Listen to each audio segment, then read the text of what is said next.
Diễn ra từ ngày 8 đến ngày 15 tháng 10 với sự tham gia của 11 đoàn nghệ thuật múa rối tiêu biểu đến từ 8 quốc gia ở các châu lục, Liên hoan múa rối quốc tế lần thứ 5 Hà Nội 2018 đang thu hút sự chú ý của công chúng.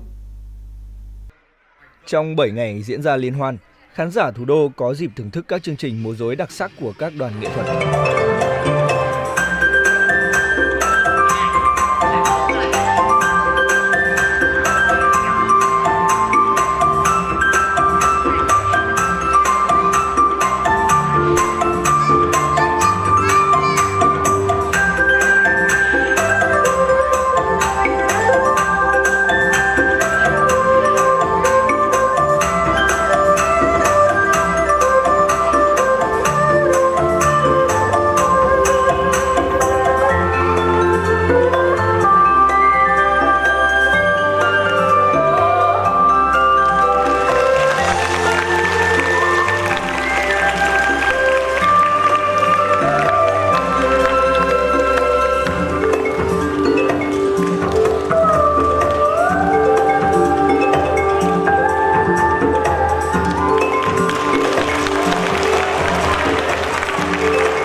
Ladies and gentlemen, welcome to the 5th International Marionette Festival, Hanoi 2018. Today we would like to introduce the performance of Haiphong Puppetry Art Troupe.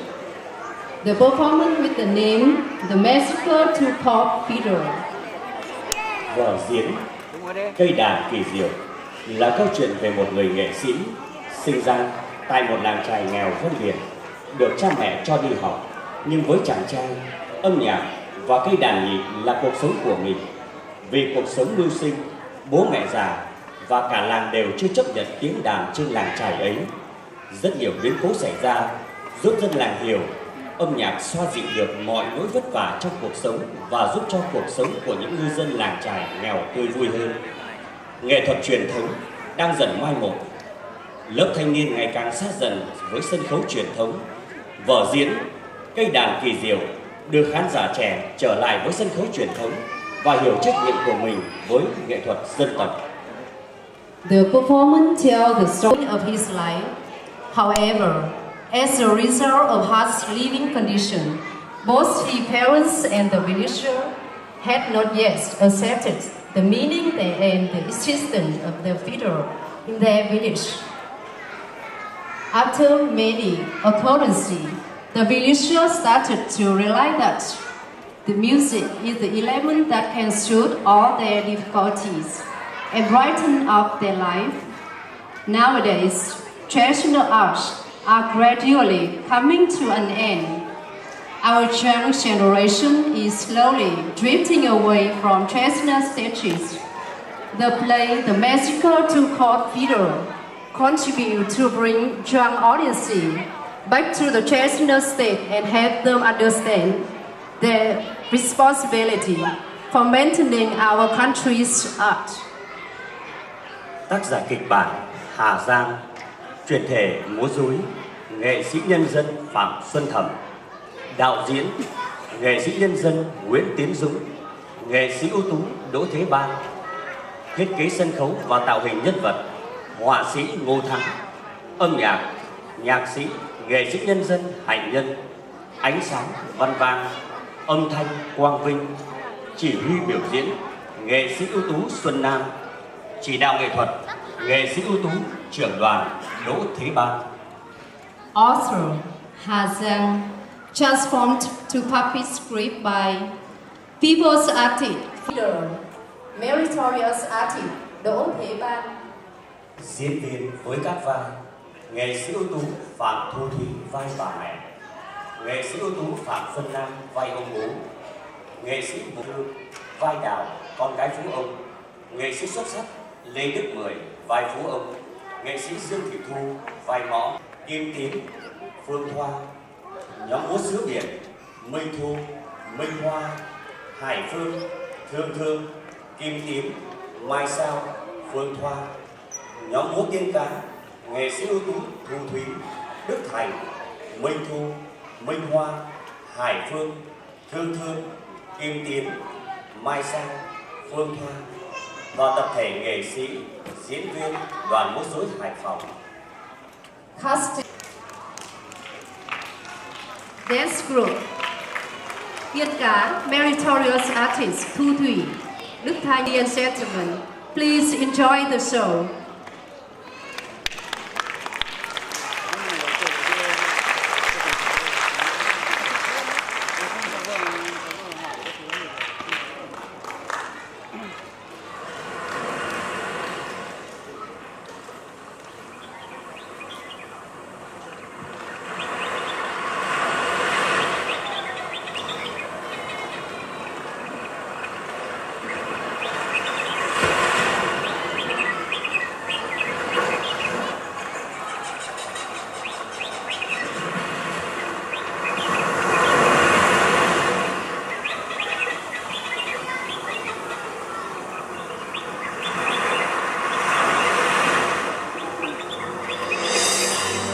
Huy dụ hò dụ hò dụ hò dụ hò dụ huy dụ hò dụ hò dụ hò dụ hò dụ huy dụ hò dụ hò dụ hò dụ hò dụ huy dụ hò dụ hò dụ hò dụ hò dụ huy dụ hò dụ hò dụ hò dụ hò dụ huy dụ hò dụ hò dụ hò dụ hò dụ huy dụ hò dụ hò dụ hò dụ hò dụ huy dụ hò dụ hò dụ hò dụ.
thêm tiếng đàn càng vui chứ sao ạ? Thế là con thích nghe lắm à?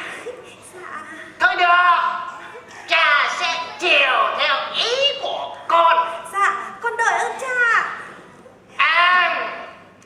Trong lúc cơm no rượu say có thêm tiếng đàn vào càng vui chứ sao.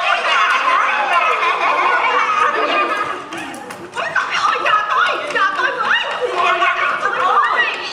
Cha ơi, chàng trai đây cha ạ.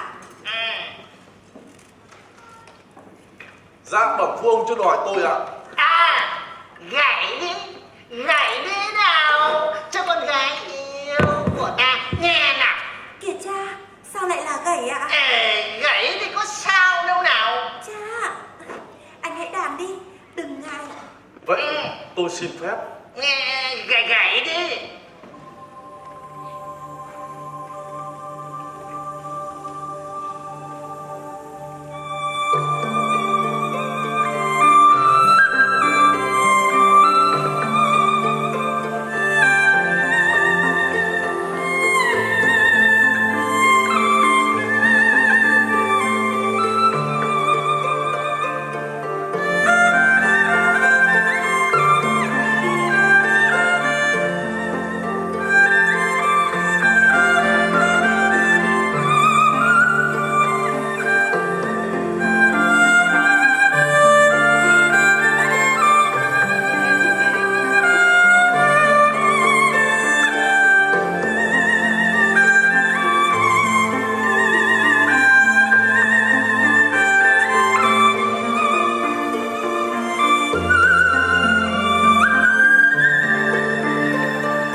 Tôi không thể tiếp tục được nữa. Tôi xin phép. Khoan đã. Kìa cha. Cha ơi. Cha. Cái gì thế? Sao cha lại ngủ ạ? Ta ngủ đâu mà ngủ. Con còn nghe thấy cả tiếng cha ngáy nữa đấy. Ngáy đâu mà ngáy. Ta hát theo tiếng đàn đấy chứ. Cha. Kìa. Tôi thay mặt cha xin lỗi anh. Lão Mày đúng là dân đàn ca sao nhỉ? Cha. Cứ hầm lập gì khác người. Thưa phu ông, tôi cũng là người, chứ đâu có khác. Chỉ khác là khi cất lên tiếng đàn, tiếng nhạc, nó phải được trút ra với tất cả tâm hồn. Phải đấy. Anh hãy đàn đi. Đúng là không.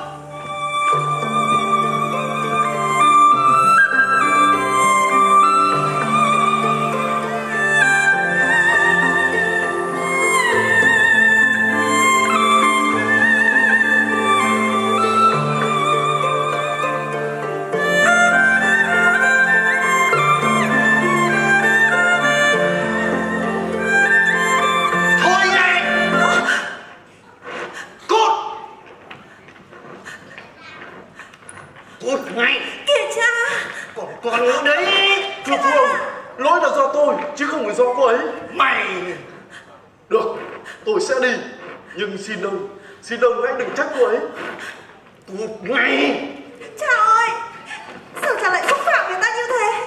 Cha mau xin lỗi người ấy đi. Xin lỗi à? Không bao giờ. Không, tôi xin ông mà. Kìa, anh hãy về đi. Cha ơi, con xin cha. Con xin cha. Cút ngay. Anh hãy về đi. Về đi. Cút. Cha. Cút ngay. Con. Trời ơi. Đang vui mất mẹ cả hứng. Đợi tôi với. Đợi tôi với.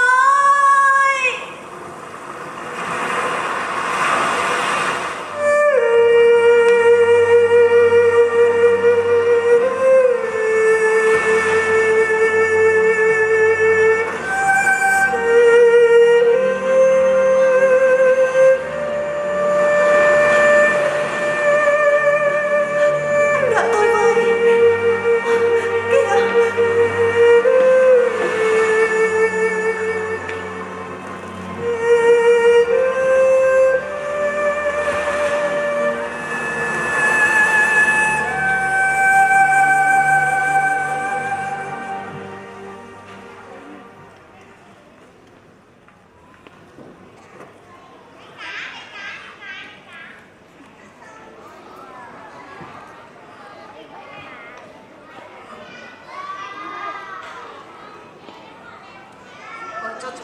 Kìa. Cho nên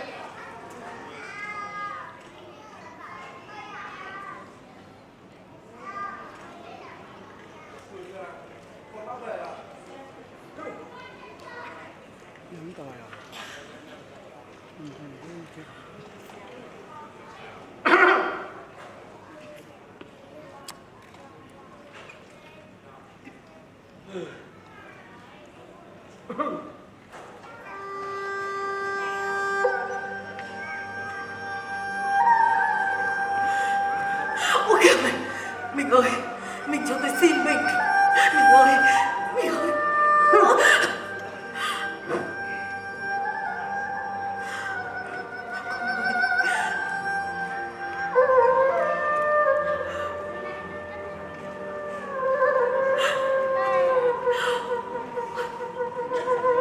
Thôi đi.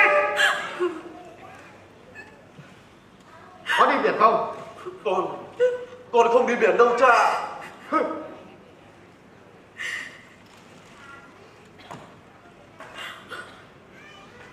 Đi đánh ra. Kìa cha. Cha ơi, cha. Con ngồi xuống đây. Ngồi xuống.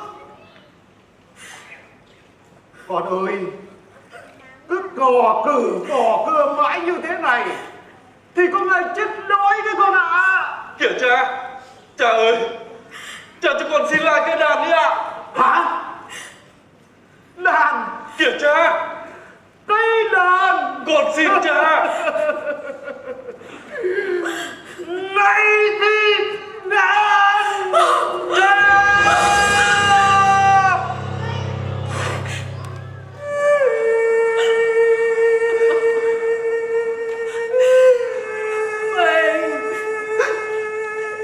Sao mình lại làm như thế?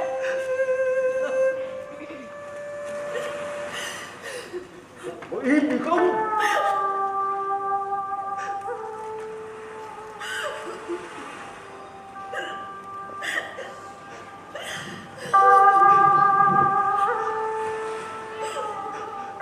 Mẹ ơi.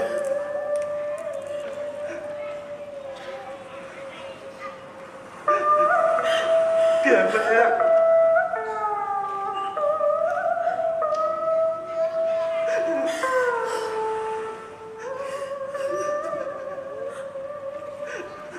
Mẹ ơi, con xin lỗi mẹ.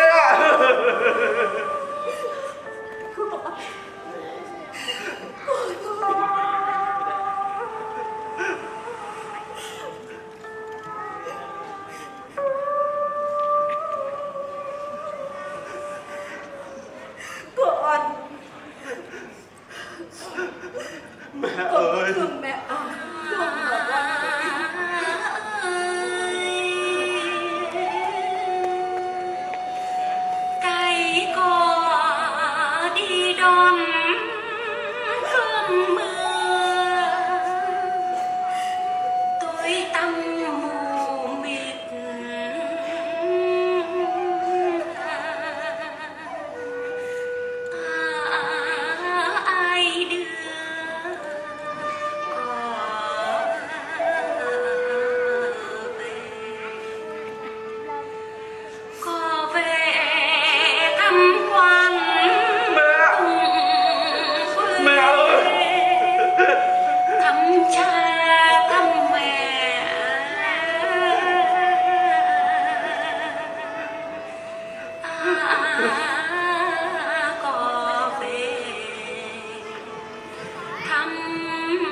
Suốt từ sáng tới giờ chẳng bắt được một con cá nào cả.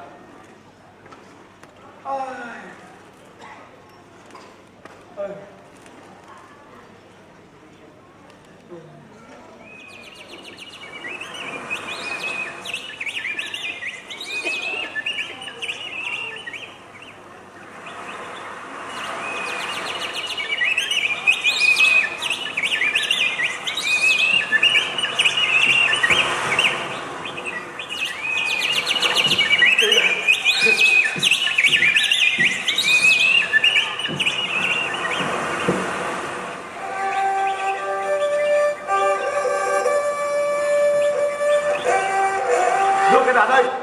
Kiểm tra. Đưa đây. Cha ơi, con xin cha. Đưa đây. Cha, con xin cha. Đưa đây. Đưa đây. Cha ơi, con xin cha. Đưa đây. Đưa đây. Cây đàn, cha ơi, cây đàn của con. Cây đàn, cây đàn.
Con không về đâu.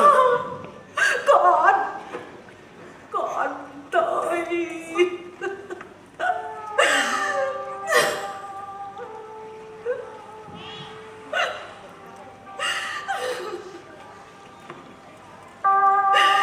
Đi đi.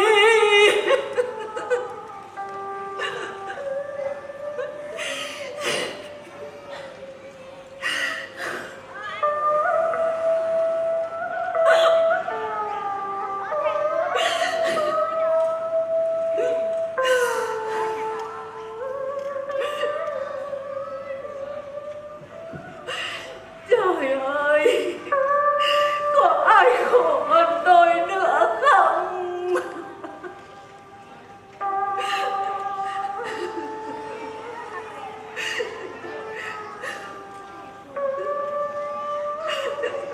Kìa mẹ. Anh Đàn. Ôi kìa, kìa Đào, Đào về đi. Tuổi trọ đã tan từ lâu rồi. Tôi không về. Nghe tôi. Tôi đã nói tôi không về cơ mà. Kìa. Anh bỏ ra đi. Anh Đàn, anh hãy về nhà đi. Tôi không về nhà đâu. Anh đừng bỏ nhà đi như thế. Tôi đã nói là tôi không về mà. Anh Đàn, chẳng lẽ anh giận cha anh đến thế sao? Cha tôi. Cây đàn. Cha tôi. Cây đàn. Trời ơi, tôi biết phải làm gì bây giờ.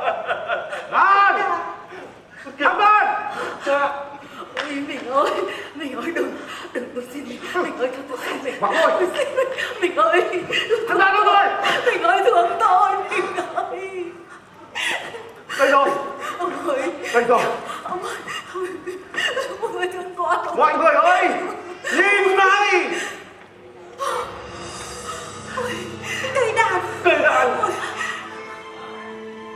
Con ơi, đàn của nó kìa. Con ơi, đàn của nó. Cây đàn của con. Không hiểu tại sao nó lại mắc vào lưới của tôi. Mình ơi, có lẽ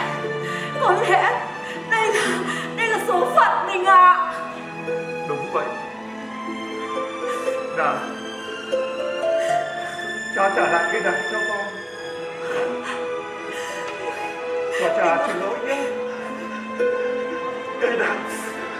Mẹ ơi, cây đàn của con. Đàn của con đây. Đào ơi, anh tìm thấy cái đàn của anh rồi. Vâng. Cha ơi, cha, con cảm ơn cha rất nhiều. Đào ơi, anh tìm thấy cái đàn của anh rồi.